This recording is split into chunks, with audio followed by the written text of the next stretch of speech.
Hi guys, this is Joe hopping on here.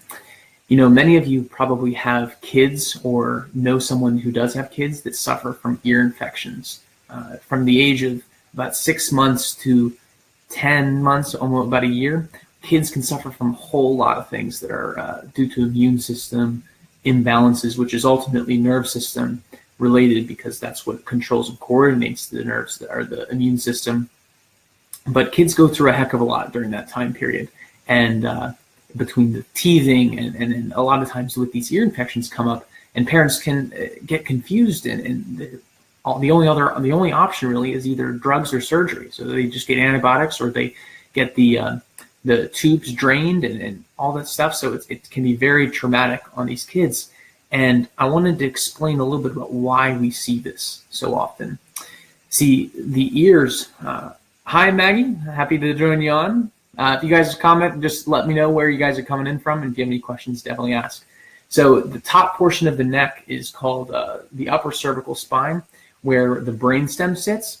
And I'm going to show you a model. This is what that looks like. This is the atlas vertebra, and this is the axis. It's the top portion of the neck, and it's super important because, especially in kids, it's the most commonly to be what's called subluxated, which means misaligned to the point where it's going to cause pressure on the nerve's ability to function.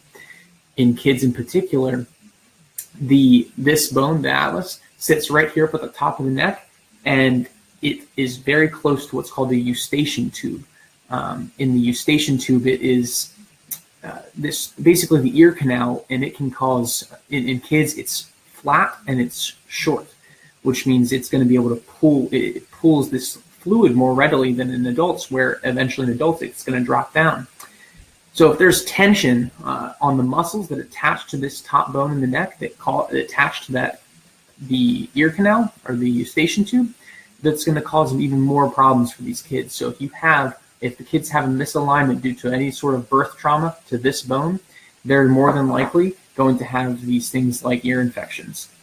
So this is why it's so important for kids to get checked readily and frequently, especially following crazy accidents. And kids, as we know, are some of the most like little cannonballs running around, tripping over stuff, falling.